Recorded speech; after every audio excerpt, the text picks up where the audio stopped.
You're listening to Soap Dirt, the latest in television entertainment news.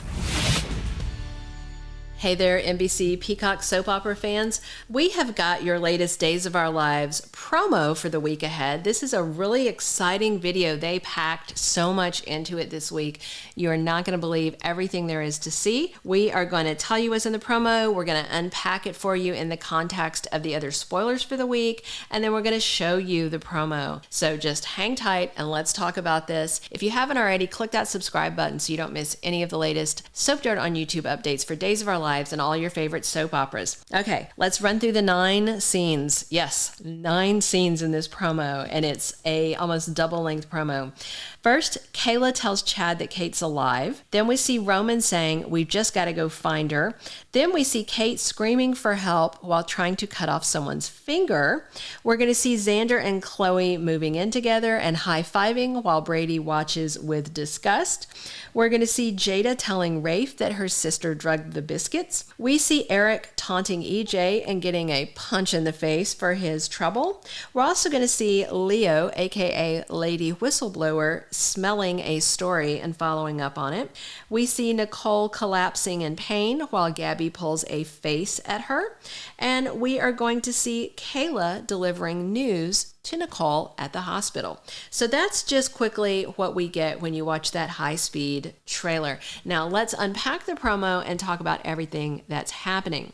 The first thing is Kayla telling Chad DiMera that Kate Roberts is alive. He has been grieving because Kate is like a mom to him, but they just got video footage that shows that Beau let her go. So now everybody's wondering, where is Kate and is she still alive because she left the island alive? Of course, Roman Brady is ready to go searching for her.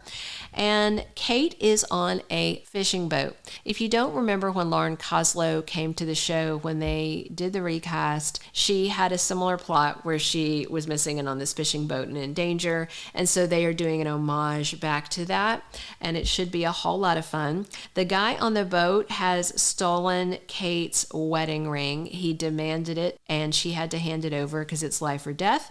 But in the scene that it shows in the promo, she has a giant butcher knife and she is holding it over his finger, and it looks like she is ready to cut her wedding ring from Roman off this meathead's finger so that she can have it back. The good news is we have a lot of Kate scenes ahead, and that's going to be a whole lot of fun because Kate is just a brilliant character. We're also going to see Xander and Chloe finding the apartment that they want to share. If you remember the deal, Xander's got money from running the newspaper. He was just staying at the ratty place because he hasn't just taken the time to get another place, and he's not really one to take care of things. Chloe is broke and needs a place to live, but she is clean, neat, and organized, and so he proposed that they move in together as friends. She is really enjoying their dynamic, and so she agreed. Brady Black is horrified that they have become friends, and he is going to be doubly horrified that they move in together. And as a matter of fact, they high-five each other with glee in front of him, and then they're going to sit down and enjoy a six-pack on the floor of their new apartment. Xander and Chloe are getting closer by the day, and she tells Brady that they can't be together. Those are official NBC spoilers. The reason she does that is because she knows that Rachel will always be in his life and little Rachel Black will always hate her, and she can't go through life being her evil stepmother, and that leaves her with no recourse but to step back, and so step back she does.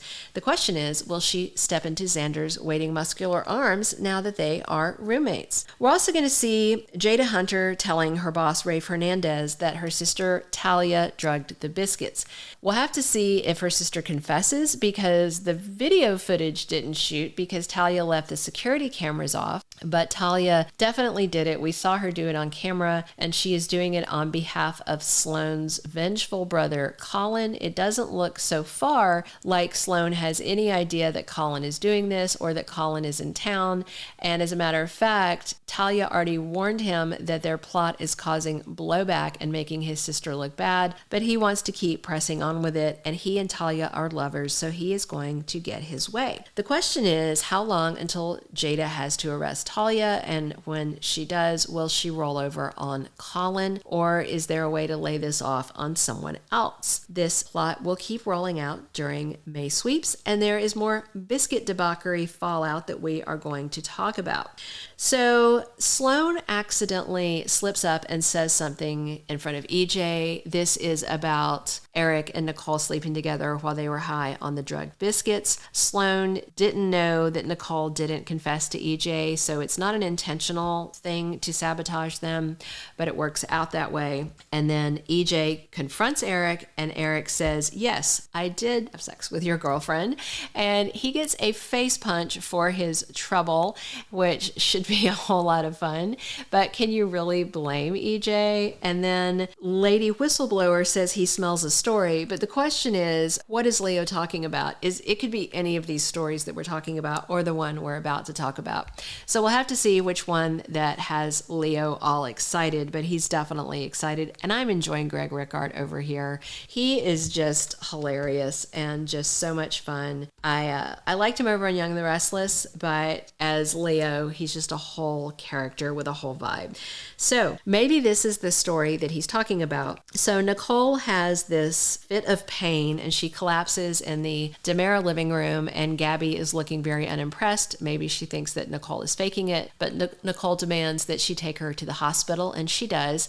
And it's Kayla Brady back on duty who sees her and breaks the news to Nicole. Oh, by the way, you are pregnant. Now, do you remember Nicole's medical history? She had uterine scarring, and so she didn't think she could get pregnant, so she didn't use any birth control when she had elevator nookie with EJ years ago. She did get pregnant from that, but then miscarried early on. But then she faked the pregnancy, wore a pregnancy pad, and then stole Sammy and EJ's daughter Sydney to pass that baby off as her own. So very messy, messy stuff. And then she had a baby. She got pregnant by EJ because that's when she had lied and said it was Daniel Jonas's. But she definitely got pregnant again, and that baby she lost at 8 months. So, and they told her again at the time, you have so much uterine scarring, you're never going to be able to carry a pregnancy to term. It looks like Nicole's still not using birth control. And the question is, will it be her one night with Eric or her many, many, many nights with EJ that is responsible for the DNA of the baby in her belly? There's going to be a whole lot of arguing over this, and it's going to get very tense. If you haven't already clicked subscribe, reach down, hit that button so you don't miss any of our Days of Our Lives updates. And there's a big week ahead. We are in our first full week of May sweeps, even though Days is no longer on the NBC main network. It is still participating in May sweeps, and they have crammed just a ton of drama into this month. It is not to be missed action. Kate's alive. We just gotta find her. Help! You two are moving in together? My very own sister drugged those biscuits. Yeah, I did have sex with your girlfriend. Lady Whistleblower smells a story. I need to get to the hospital. I've got news. Coincidence? I think not.